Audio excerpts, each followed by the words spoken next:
Hoje iniciamos uma nova série de mensagens intitulada No Caminho, Igreja Militante. Esse título é uma referência a um dos momentos que a Igreja Reformada entende a vida da Igreja, em que Igreja Triunfante é o ajuntamento dos crentes em Jesus que já partiram e estão nesse momento tendo o privilégio de estarem na presença de Deus, desfrutando de paz plena em um estado de perfeição na presença de Deus. Já Igreja Militante é o agrupamento de crentes em todas as nações que ainda neste mundo, dentro de um contexto em que o pecado ainda é uma realidade, militam, ou seja, lutam contra o pecado, as trevas e as investidas do inferno, guiados e orientados pelo Espírito Santo na força que Cristo dá a eles. Essa igreja militante ainda não é perfeita, é feita de pessoas imperfeitas. No entanto, pessoas que estão sendo aperfeiçoadas por Jesus e fortalecidas por Ele nessa batalha. Eu não sei se você já fez parte de uma igreja cristã bíblica em sua cidade. Talvez você já tenha feito parte de uma e por algum motivo, justo ou injusto, se afastou dela. Pode ser que você tenha se decepcionado com a instituição chamada igreja. Ou ainda, quem sabe, você esteja procurando encontrar na sua cidade uma igreja que leva a Bíblia, Jesus e a própria igreja a sério. Seja qual for a sua situação com essa nova série, eu quero convidar você a refletir comigo sobre a igreja, sua atuação no mundo e o objetivo de ser da igreja. E convocá-la a fazer parte desse exército chamado igreja, que milita pelo reino de Deus, tendo como general Jesus Cristo, Senhor e Salvador da igreja. Nas primeiras mensagens da nossa nova série, nós iremos aprender tudo isso pelos escritos do apóstolo Paulo à igreja de Corinto. Venha fazer parte da igreja militante.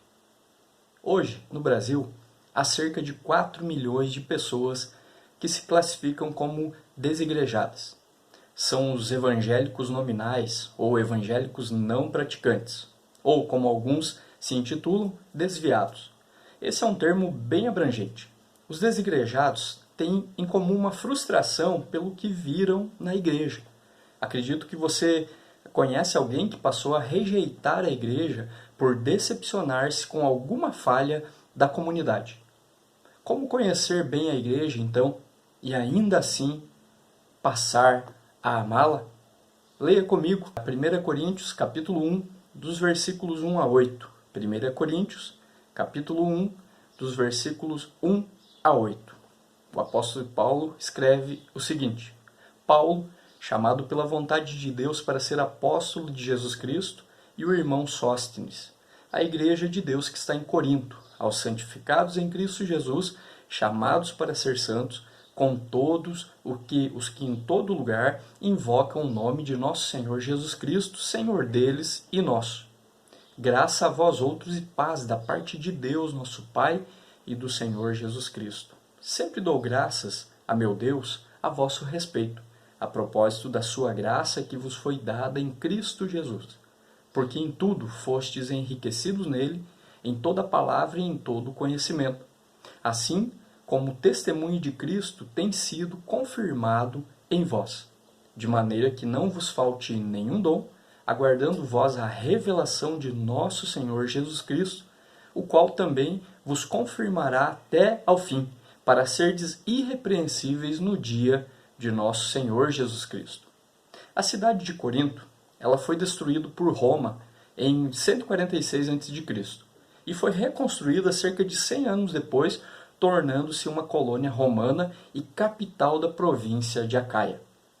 Devido à sua localização estratégica, a cidade portuária de Corinto rapidamente se tornou um importante centro de comércio e uma região riquíssima, abrigando no tempo do apóstolo Paulo uma população de quase 800 mil pessoas de diferentes culturas. Corinto era um lugar de fortíssimos contrastes sociais e famosa pela imoralidade e devassidão de seus moradores. O grande templo de Afrodite, deusa da beleza, do amor e do sexo, estava localizado no topo de uma colina onde milhares de prostitutas do templo ganhavam dinheiro para sua divindade.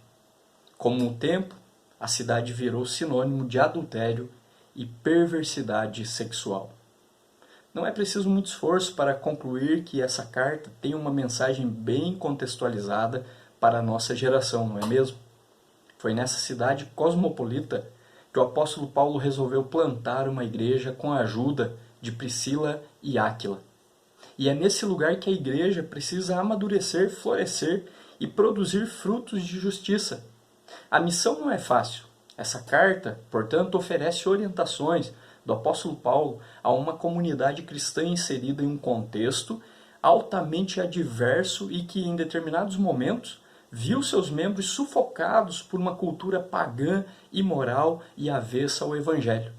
Apesar disso, a carta começa trabalhando a igreja que Deus vê.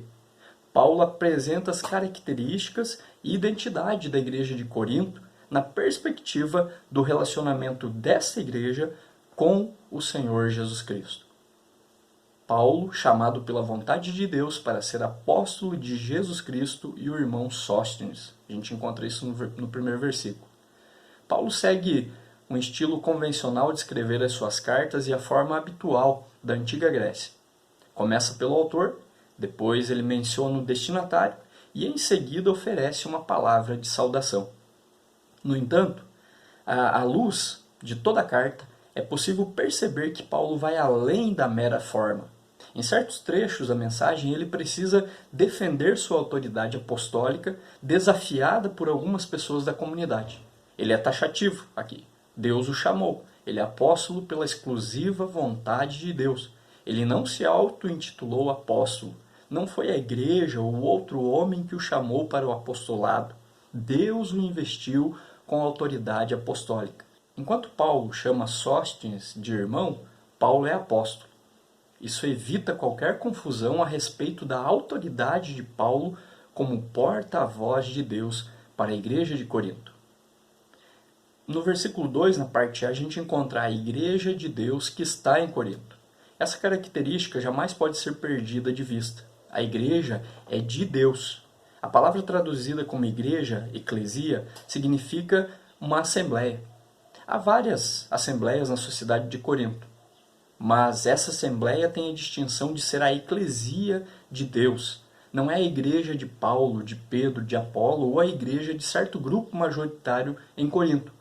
Isso nos lembra da palavra de outro apóstolo sobre a identidade da igreja. Pedro escreveu: "Pastorei o rebanho de Deus que está aos seus cuidados", lá na primeira carta de Pedro, capítulo 5. Essa mensagem reforça a quem pertence a igreja. O rebanho é de Deus. Líderes apenas recebem o privilégio e a responsabilidade da comunidade formada pelos discípulos de Jesus. Pastor não é dono de igreja e nem presbíteros. A família fundadora e tradicional da igreja não é dona da igreja, assim como o maior dizimista da igreja também não é. A igreja pertence a Jesus. Ele tem direito sobre ela porque morreu por ela e a comprou com seu sangue precioso. Paulo diz que Deus comprou a igreja com o seu próprio sangue, lá em Atos capítulo 20.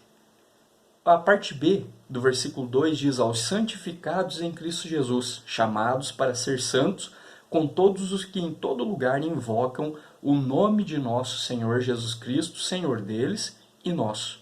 O que é a igreja de Deus? O que a distingue de outras comunidades? A igreja é composta pelos santificados em Cristo Jesus. Ser santificado significa ser separado.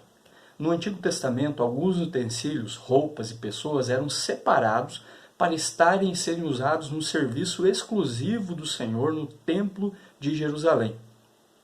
Aplicando esse conceito de santidade à luz das Escrituras, a igreja é composta por homens e mulheres que foram separados por Deus e para Deus.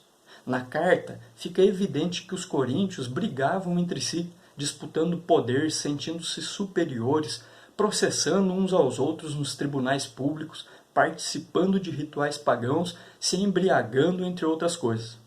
Mesmo com todos os problemas enfrentados pelos coríntios, que veremos mais adiante, Paulo diz que a igreja é composta de santos. Um santo não é alguém especial que morreu e que passou a ser venerado pelas pessoas. Paulo escreveu aos santos vivos, pessoas pecadoras que pela graça de Deus se tornaram discípulos de Jesus, chamados para uma vida distinta. A igreja não pode ser simplesmente vista a partir do que seus membros fazem, mas a partir do que Cristo fez por ela. Uma igreja jamais alcançará plena pureza em suas ações. Apesar disso, Paulo ensina que os crentes foram chamados para ser santos. Foram chamados santos.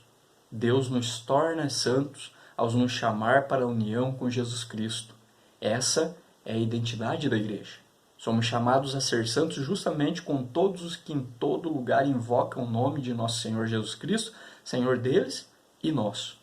Parece que Paulo está tratando de modo específico de oração, mas ele ensina que a Santa Igreja vive sob Jesus Cristo.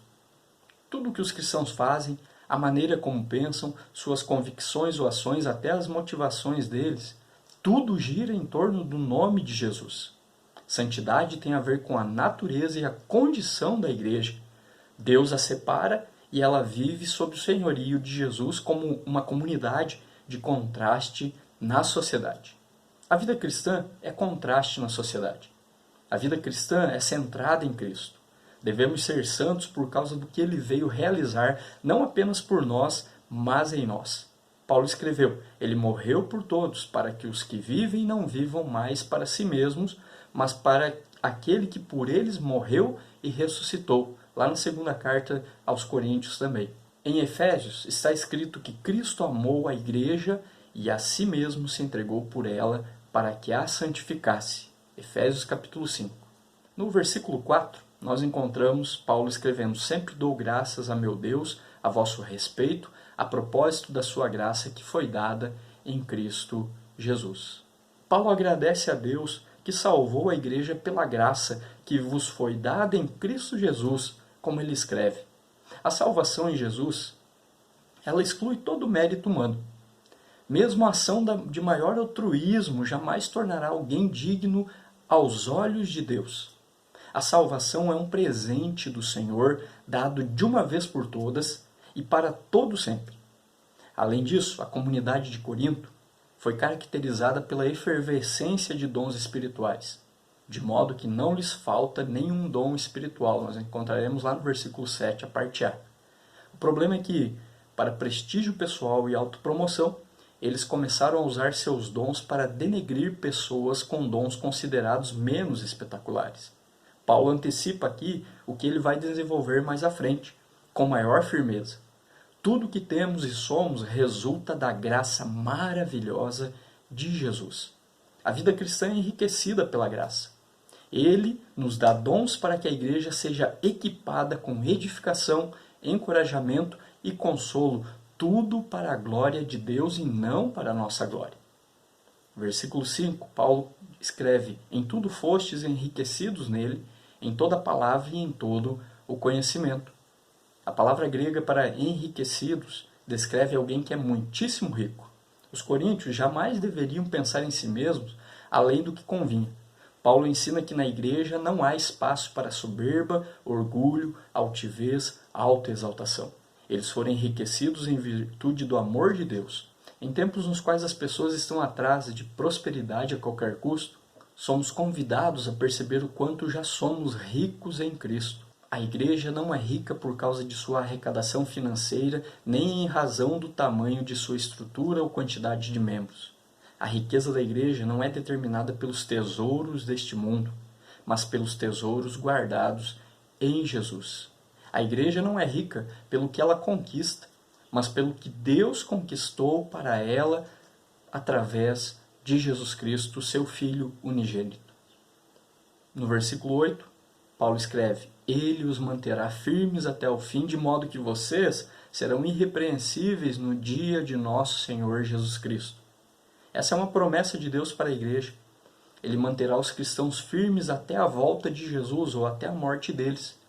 Temos o testemunho do Espírito dentro de nós e o testemunho da palavra nos garantindo que somos filhos de Deus e que Ele manterá sua aliança conosco até o fim. Essa garantia, por sua vez, não é desculpa para o pecado. Pelo contrário, a certeza de que Deus preservará sua igreja é a base para a maturidade cristã e para um crescente relacionamento de amor, confiança e obediência ao Senhor.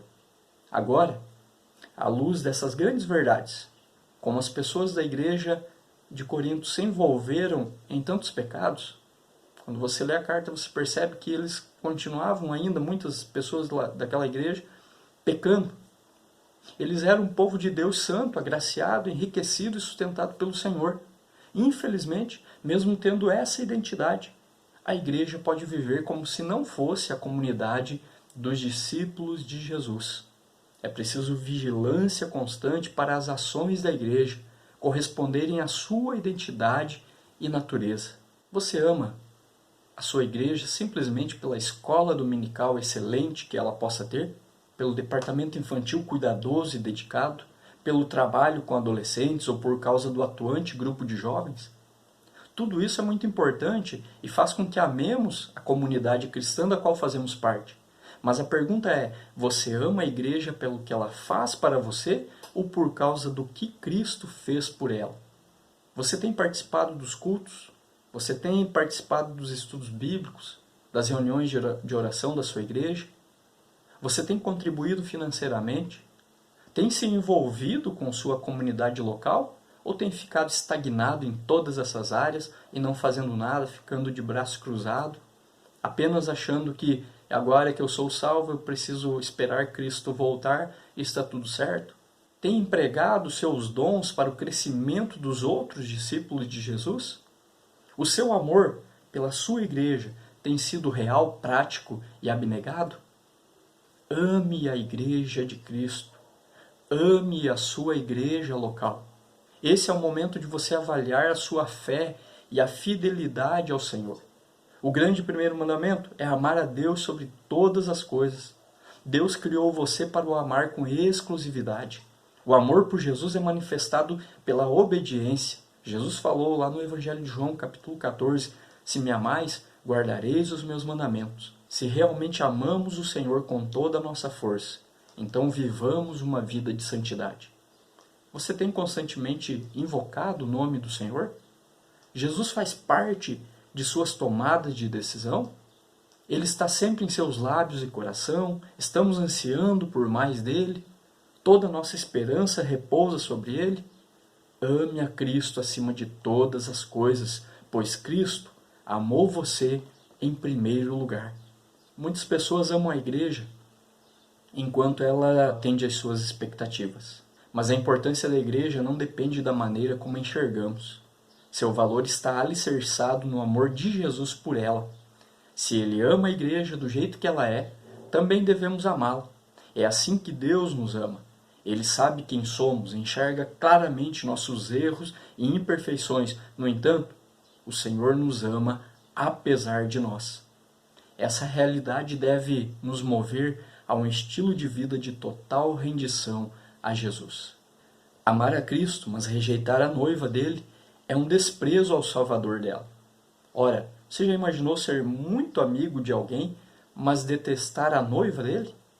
Pois é, muitas pessoas têm agido assim com relação a Cristo e a sua noiva, a igreja. Vamos continuar vendo muitos erros e pecados na igreja. Entretanto, ela sempre será a igreja de Deus, mesmo em meio às suas imperfeições. Venha fazer parte da igreja de Deus. Venha fazer parte da igreja militante.